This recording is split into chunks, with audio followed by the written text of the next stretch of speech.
This is Speaking with the Enemy on the Ticats Audio Network. Here is Louie Butko. Yes, the show is Speaking with the Enemy. The enemy this week is the enemy next week.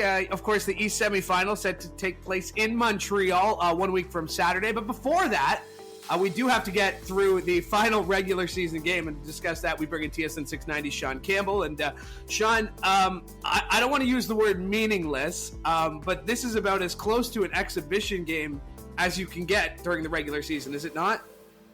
I used the term meaningless when I was hosting the Owls this week. I said, yeah, get ready for the meaningless game. And it's interesting because it's the exact same teams a week apart in a game that means something versus a game that doesn't mean something. I have no idea what to expect, who's going to play, because I think it's important.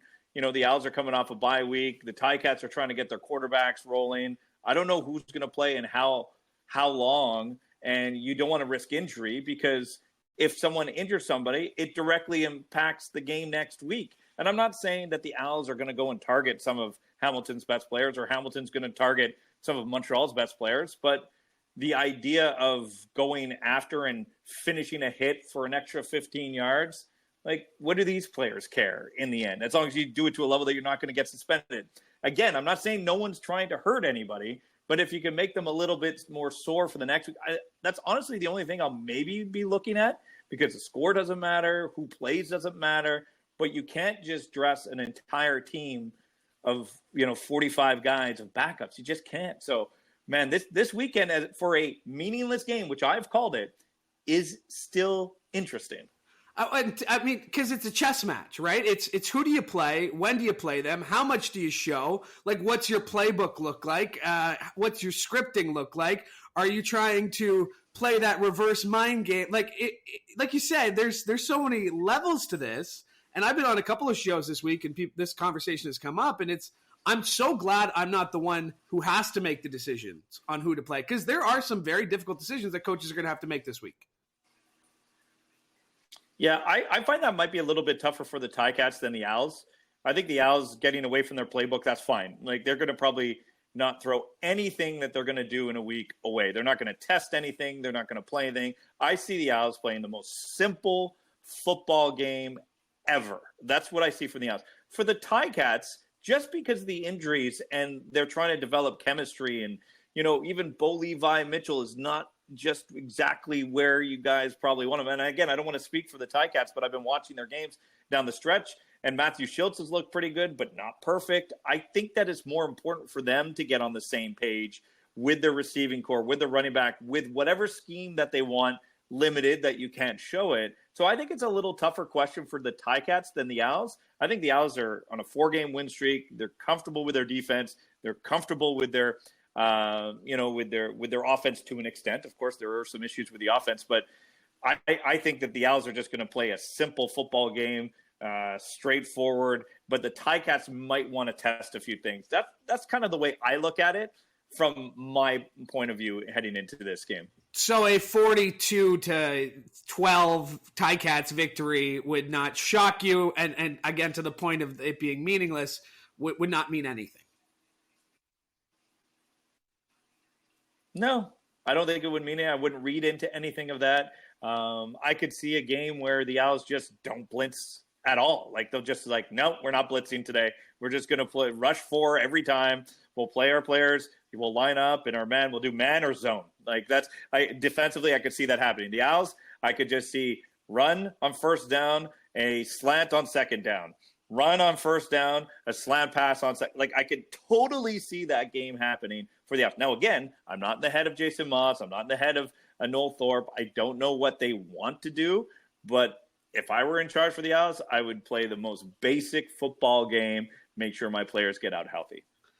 Overall, you mentioned the 4-game winning streak to end the season. Overall, it was a pretty good year for the Alouettes, was it not? I think it was. The Owls, as a whole, they lost to 3 teams this year.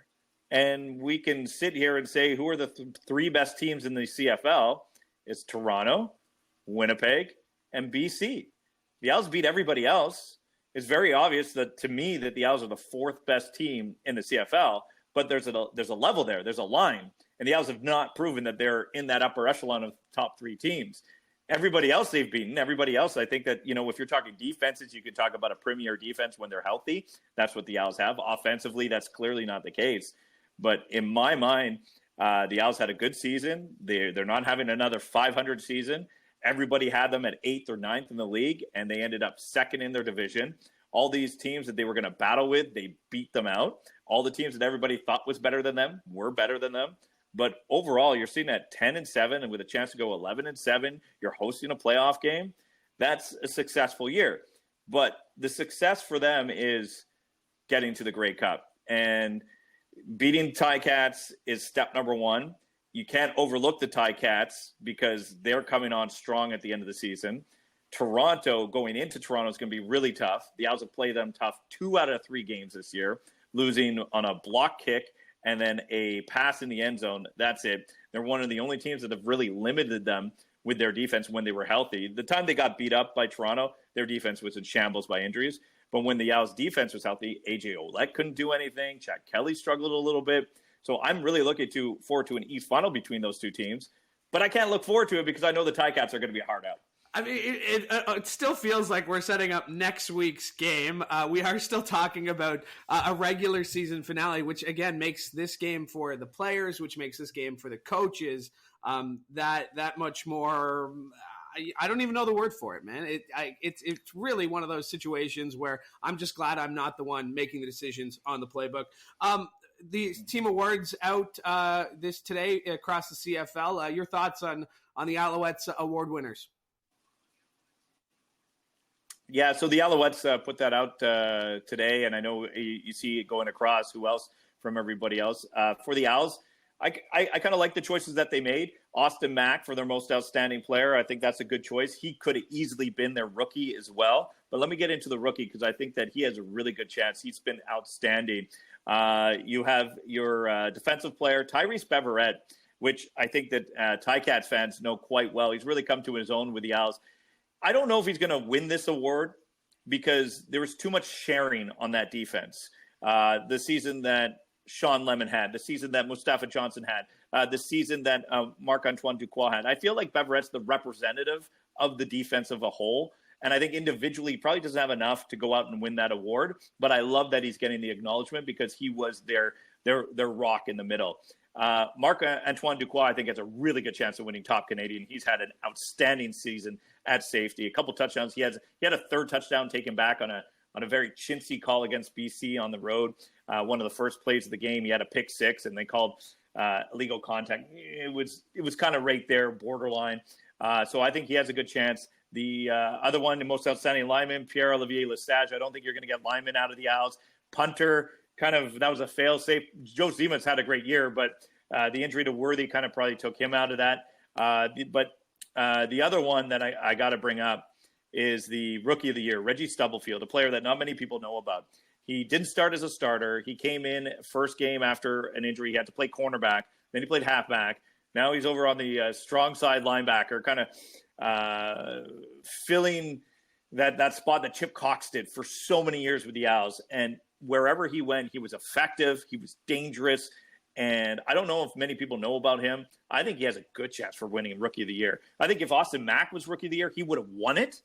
And I don't think he's going to win Most Outstanding Player. But because Austin Mack has that power of being the receiver and everybody sees him and saw what he can do. But Reggie Stubblefield, I think, has a really good chance of winning the Rookie of the Year because of how good he was this year. Kind of really an unknown coming out of college and just adapting to the CFL game so well in that Norththorpe defense, which is not easy to do. So I think their best chances for winning awards are Duquois and Stubblefield. Other than that, some good nominees. I'm not going to argue with any of the choices that the Owls made. Sean, we managed to put together a little episode on a game that you and I both agree is meaningless, and I think that is an accomplishment for ourselves. Thank you so much for doing this, man. I really appreciate it, and I guess hopefully we'll talk next week. Yeah, we'll do it again. Why not? With a game that actually matters, and hopefully we will not be talking about how someone injured somebody else on purpose, and there should be – I just want a clean – let's have some fun. Go down the wire, a kick to win it, a kick return. I don't care who wins. I'm in the booth for every game. Every time I come out of a game, I say, can we just have some fun? And there's been some great games this year, and the Ticats and Owls always are able to perform. So we got back-to-back. Let's do this. Give me a game-winning Rouge. How about that? Just classic CFL to wrap up the regular season. Punting out of the end zone, trying to get it back, have the punter on the kick return, have these crazy just run Antwi punts. I'm down. Let's do it. Let's do something Canadian football. Sean, as I mentioned, appreciate it. Thanks so much for doing this. That is Sean Campbell from TSN 690 in Montreal. This has been Speaking with the Enemy. Make sure to like and subscribe to the Ticats Audio Network. I'm Louie Butko. Have a great day.